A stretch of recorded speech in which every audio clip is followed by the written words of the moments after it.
In the palace of Jerusalem, young Solomon watched the sunset through the ornate windows, reflecting on the weight of the crown that would soon rest upon his head. At only 20 years old, he had witnessed enough of palace life to understand the challenges that awaited him. The shadows of family conflicts still echoed through the halls, the memories of his older brothers Amnon and Absalom, whose ambitions had torn apart the fabric of the royal family. The air was heavy with the scent of incense when Nathan the prophet crossed the palace courtyard. His presence carried the weight of history and divine providence. It hadn't been long since he and Bathsheba had acted swiftly to secure Solomon's right to the throne, thwarting the aspirations of his brother Adoniah. His father David's words still resonated in his ears, words spoken on his deathbed, "Be strong and show yourself a man." In the quiet of his chambers, Solomon recalled the events that had brought him to this point. His very existence was a testament to redemption, born from the union of David and Bathsheba after the death of their first child, a consequence of his parents' sin. Yet, through that tragedy, God had woven a story of forgiveness and restoration. The nights were filled with the distant sounds of the city as Solomon absorbed the teachings of his youth. His mother, Bathsheba, had been instrumental in his upbringing, sharing not only the stories of his father's great deeds, but also the hard lessons learned through his mistakes. The young king-in-waiting was beginning to understand that true greatness did not lie in power or glory, but in the wisdom to rule with justice. On a particular night, as the new moon cast a faint light over Jerusalem, Solomon found himself alone at the altar in Gibeon. The weight of his responsibility led him to a moment of deep introspection. It was there, on that sacred night, that the Lord appeared to him in a dream. The divine voice echoed in his consciousness, "Ask what you wish me to give you." Solomon's response came not from personal ambition, but from a deep understanding of his inadequacy in the face of the monumental task ahead. "I am but a child," he confessed, "and I do not know how to carry out my duties. Your servant is here among the people you have chosen, a people so numerous they cannot be counted. So give your servant a discerning heart to govern your people and to distinguish between right and wrong." This response pleased the Lord greatly, who not only granted Solomon unprecedented wisdom, but also added wealth and honor beyond measure. The young king began to experience the first fruits of this divine blessing in his nascent reign. His fame began to spread beyond the borders of Israel, drawing visitors from distant lands, eager to witness the wisdom the Lord had bestowed upon him. The early years of his reign were marked by a series of memorable judgments, the most notable being the case of the two mothers disputing over a baby. His solution, proposing to divide the child in half, revealed not only his cleverness, but also his deep understanding of human nature. This and other similar events established his reputation as a wise and just ruler. As his influence grew, Solomon began to develop ambitious plans for the kingdom. The most significant of these was the construction of the temple, a dream his father David had cherished but was unable to fulfill. With meticulous attention to detail, he began to gather materials from all parts of the known world: cedars from Lebanon, craftsmen from Tyre, gold from Ophir. Every element was chosen with precision, reflecting not only the grandeur of the project, but also the profound reverence for the God of Israel. The construction of the temple became a symbol of the pinnacle of his reign.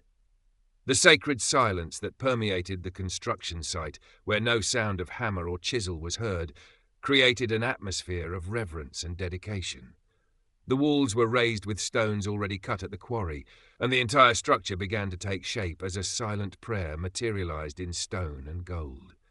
The temple stood majestic against the sky of Jerusalem, its gold-covered walls reflecting the light of the rising sun. The dedication of this house of worship marked the pinnacle of Solomon's reign. Standing before the altar, he raised his hands to the heavens and uttered a prayer that would echo through the ages. His words were both a plea and a declaration of humility before the greatness of God. But will God really dwell on earth? The heavens, even the highest heavens, cannot contain you. How much less this temple I have built? The glory of the Lord filled the place so powerfully that the priests could not stand to perform their services. The cloud of divine presence hovered over the temple, a visible sign of God's approval. The people gathered in celebration, and for 7 days and then 7 more, they feasted in dedication of the temple, their voices rising in praise and gratitude. As the years passed, Solomon's fame grew even more. Caravans from distant lands crossed deserts and seas to witness his wisdom and magnificence. The Queen of Sheba, having heard reports of his greatness, came personally to test him with difficult questions. She left declaring that not even half of his wisdom and prosperity had been told. The kingdom of Israel flourished under his leadership.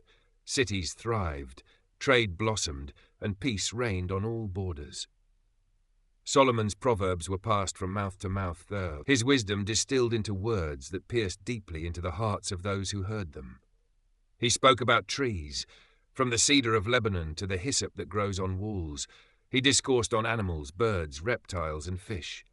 Yet amid all this glory, seeds of destruction began to quietly sprout. The heart that had once sought solely divine wisdom began to divide. His political alliances led him to take wives from foreign nations, first a few, then dozens, until his harem reached legendary proportions, 700 wives of royal birth and 300 concubines. Each new wife brought not only her physical presence, but also her gods and religious practices. Initially, Solomon allowed this religious diversity in the name of tolerance and diplomatic peace. Small altars were erected here and there, first discreetly, then more boldly. The king who had built the majestic temple for the God of Israel now permitted pagan altars to dot the hills surrounding Jerusalem. The foreign wives exerted a subtle but persistent influence over him. Gradually, the man who had been granted divine wisdom began to participate in pagan rituals. Astarte, the goddess of the Sidonians, Molech, the abominable god of the Ammonites, Chemosh, the idol of Moab, all found a place not only on the hills of Jerusalem, but also in the divided heart of the king. This transformation did not go unnoticed by the Lord. The God who had appeared twice to Solomon, granting him wisdom and unparalleled prosperity, now looked on in sorrow as his chosen servant strayed from the path of truth. The divine wrath was kindled against Solomon, not so much because of the gravity of his sins, but because of the ingratitude in his heart. The divine decree came like thunder on a clear day. The kingdom would be divided, not during Solomon's days, out of love for David, his father, but in the hands of his son. Only one tribe would remain under the rule of David's house, a dim light kept burning in memory of the covenant with the faithful servant. The consequences of his choices began to manifest even during his lifetime. The Lord raised adversaries against him, Hadad the Edomite and Rezon son of Eliada. The borders that had known only peace began to experience unrest.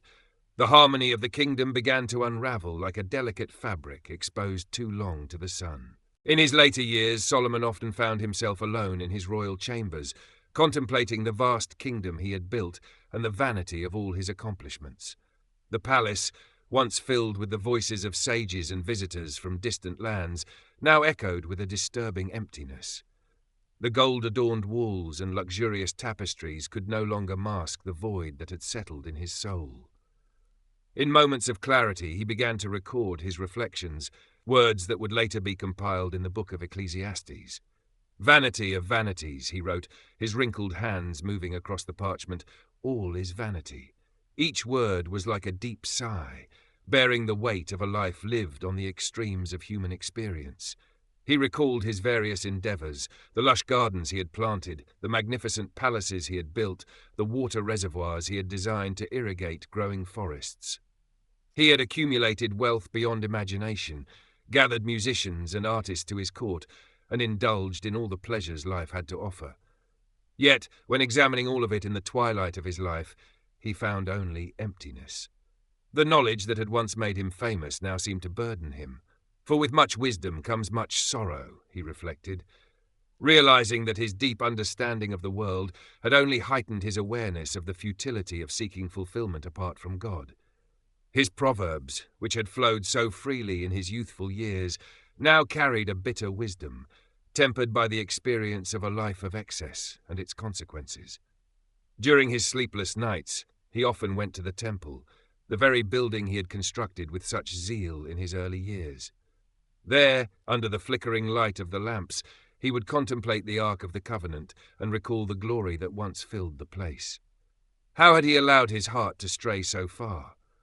How had the builder of the Lord's temple become a facilitator of idolatry?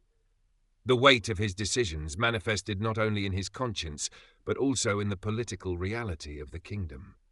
Jeroboam, son of Nebat, one of his own officials, was already showing signs of rebellion. The northern tribes began to express their discontent, and the seeds of division that God had prophesied were beginning to germinate even during Solomon's lifetime. In the midst of this personal twilight, Solomon found one last mission: to warn future generations. His final words were not those of a victorious king, but of a broken man who had learned life's hardest lessons through his own choices. Remember your Creator in the days of your youth, before the days of trouble come. His final message was clear and urgent. True satisfaction, true purpose, can only be found in a genuine relationship with God. All other pursuits, whether for knowledge, pleasure, wealth, or power, are like chasing the wind. Fear God and keep his commandments, he wrote, for this is the duty of all mankind. Solomon's last days were marked by contemplative quietness. The man who had begun his reign asking for wisdom to govern ended his days pleading for wisdom to live. His legacy would forever remain a paradox. The wisest of men who succumbed to the greatest folly, the builder of the temple who allowed the proliferation of idolatry, the king who led Israel to its peak of glory only to plant the seeds of its division. When Solomon finally rested with his fathers, he was buried in the city of David. His son Rehoboam took the throne, but the kingdom he inherited was already fractured at its core. The northern tribes would soon break away, fulfilling the word of the Lord, and the united kingdom that David had established and Solomon had expanded would split, never to be reunited. Solomon's story stands as an eternal testament to the insufficiency of human wisdom when separated from faithfulness to God, a solemn reminder that even the wisest of men must keep their hearts turned toward the Lord. His experiences, successes, and failures continue to echo through the ages, calling each new generation to learn from his journey and to seek first the kingdom of God and his righteousness.